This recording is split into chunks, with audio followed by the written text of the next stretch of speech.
Hello cutting channel people, என்னங்க sir வேணும்னே பண்ணுறீங்களா அப்படின்ற மாதிரி ஃபேன்ஸ் எல்லாருமே நாகார்ஜுனாவை போட்டு வந்து லெஃப்ட் ரைட்டு மேலே லேடு அப்படின்னு சொல்லி புரட்டி எடுத்துகிட்டு இருக்காங்க.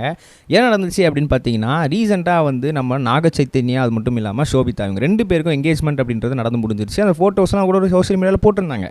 அப்படி இருக்கும்போது ஃபேன்ஸ் ஆல்ரெடி அப்செட்டாக இருக்கும்போது திடீர்னு பார்த்தா இது என்ன, இது 8ஆம் தேதியாக இருக்குது, என்னமோ இடிக்குதே அப்படின்னு சொல்லி யோசிக்கும் போது சமந்தா வந்து நாக சைத்தன்யாவை லவ் பண்ணிகிட்டு இருக்கும்போது முதல்ல வந்து அவருக்கு ப்ரொப்போஸ் பண்ண டேட்டு அப்படின்றது பார்த்தீங்கன்னா August 8. ஸோ அதே டேட்டில் அதே டைமில் அதே கரெக்டான நாளில் இவங்க எதுக்கு நாக சைத்தன்யாவுக்கு ஷோபிதா கூட என்கேஜ்மெண்ட் அப்படின்றத பண்ணாங்க அப்படின்றது தான் இப்போ எல்லாரோட மிகப்பெரிய கேள்வியாக இருந்துச்சு, முக்கியமாக ஃபேன்ஸ்.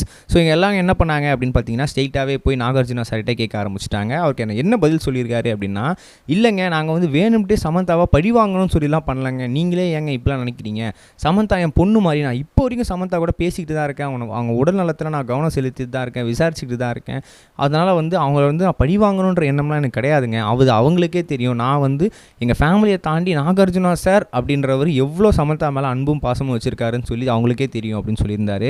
அது மட்டும் இல்லாமல் இந்த August 8 அப்படின்றத ஏன் பண்ணியிருந்தேன் அப்படின்னு பார்த்தீங்கன்னா, கிட்டத்தட்ட வந்து எனக்கு பர்சனலாக வந்து நியூமராலஜி படி எனக்கு அது வந்து ஒரு ஃபேவரட்டான நம்பர், எனக்கு வந்து கொஞ்சம் லக்கிலி வந்து ஒர்க் அவுட் ஆகிற நம்பர், எங்கள் ஃபேமிலியுமே கூட. ஸோ அப்படி இருக்கும்போது அந்த டேட்டில் தான் நம்ம நாக சைத்தன்யாவுக்கு ஒரு நல்ல வாழ்க்கைன்றதை அமைச்சு தரணும் அப்படின்னு சொல்லி ஆசைப்பட்டோம். ஸோ அதனால தான் நாங்கள் பண்ணியிருக்கோம். அது மட்டும் இல்லாமல் அவங்க சமந்தா கூட டிவோர்ஸ் ஆனதுலேருந்தே கொஞ்சம் அப்செட்டாக தான் இருக்கார். அவர் ரொம்பவே வந்து ஒரு தனிமையை விரும்பிட்டு இருக்காரு, நாட் ஓகே மென்டலி அப்படின்னு தான் சொல்லணும். ஸோ அதனால் என்ன பண்ணலாம் அப்படின்னு பார்த்தீங்கன்னா, சீக்கிரமாக அவங்களுக்கு ஒரு மேரேஜ் பண்ணணும்னு சொல்லி ஷோபிதா கூட என்கேஜ்மெண்ட் அப்படின்றத பண்ணி வச்சுருந்தோம். பட் சீக்கிரமாலாம் வந்து மேரேஜ் நடக்காது, ரொம்ப வருடங்கள் ஆக போகுது ஷோபிதாவோட மேரேஜ் ஆகிறதுக்கு, ரொம்ப நாட்கள் கூட ஆகலாம். ஸோ அதனால் வந்து அதை பற்றி கவலைப்படாதீங்க, மற்றபடி சமந்தா கூட பழி வாங்கணுன்ற தாட் எங்களுக்கு கிடையாது அப்படின்னு சொல்லி நாகார்ஜுனா சார் இப்போ எக்ஸ்பிளேஷன் அப்படின்றத கொடுத்துருக்காரு. இதோட மட்டும் நிற்குதா அப்படின்னு கேட்டால் கிடையாது. இந்த பஞ்சாயத்து அடுத்த கடத்துக்கு போயிடுச்சு. என்ன அப்படின்னு பார்த்தீங்கன்னா, நாகார்ஜுனா சார் ரீசெண்டாக ஷோபிதா நடித்த ஒரு சில படங்களில் வந்து அவங்கள ஆடியோ லான்ச்சுக்காக போயிட்டு இருந்தார்.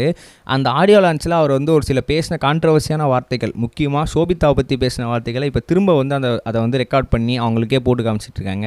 அதில் என்ன சொல்லியிருக்காரு அப்படின்னு பார்த்தீங்கன்னா, ஷோபிதாவோட உடம்பை பற்றியும் அது மட்டும் இல்லாமல் ஷோபிதா மொத்தமாக இந்த படத்துக்காக வந்து அர்ப்பணிச்சிருக்காரு, இதுக்கு மேலே ஒரு பொண்ணு வந்து எப்படி படணும், ஒரு ஆணுக்கு ஒரு பெண்ணை எப்படிலாம் பிடிக்கணுமோ அந்த மாதிரிலாம் ஷோபிதா இருக்காங்க, எனக்கு ஷோபிதா கிட்ட ஏதோ ஒரு அட்ராக்ஷன் இருக்க மாதிரி தோணுது, எனக்கே அவங்களுக்கு பர்சனலாக ரொம்ப பிடிச்சிருக்கு அவங்கள பார்க்கும் போதெல்லாம் அப்படின்னு சொல்லி ரொம்ப மெய் சிலுக்க ரொம்ப மெய் உருக நம்ம நாகார்ஜுனா சார் வந்து ஷோபிதா மேடமை வந்து அப்படி புகழ்ந்து பேசியிருந்தாங்க. என்னங்க நீங்கள் இவ்வளோ புகழ்ந்து ஒருத்தங்களை வந்து பேசியிருக்கீங்க, அதே பொண்ணை நீங்கள் மருமகளாகவும் ஏற்றுக்கிட்டு இருக்கீங்க, இது எப்படி வந்து கருத்து ரீதியாகவும் சரி மன ரீதியாகவும் சரி ஒத்து போகும் அப்படின்னு சொல்லி ஃபேன்ஸ் எல்லாருமே போட்டு லெஃப்ட்டுக்கு ரைட்டு மேலே கீழேன்னு சொல்லி ஸ்மேக் போட்டுட்ருக்காங்க நாகார்ஜுனா சாருக்கு. இதெல்லாம் பற்றி நீங்கள் என்ன நினைக்கிறீங்க அப்படின்னு தான் மறக்காம சொல்லிட்டு போங்க. நம்ம நெக்ஸ்ட் வருஷன் பாக்கேஸ் பை. இது வரைக்கும் கனெக்டிங் டிவிக்கு சப்ஸ்கிரைப் பண்ணனா மறக்காமல் சப்ஸ்கிரைப் பண்ணிக்கங்க. உடனடி அப்டேட்ஸ் பெறுவதற்கு நோட்டிஃபிகேஷன் பெல்லையும் கிளிக் பண்ணிக்கங்க.